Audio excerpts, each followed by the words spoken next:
Давным-давно жил один король, который все время воевал со своими соседями.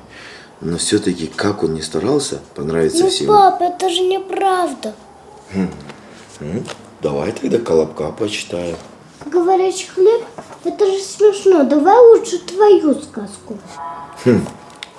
А ты потом уснешь? Да. Ну ладно.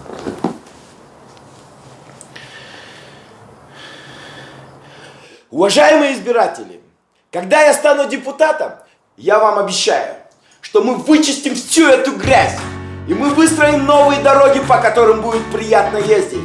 И мы создадим все условия, чтобы каждый из вас мог самореализовываться и добиваться успеха.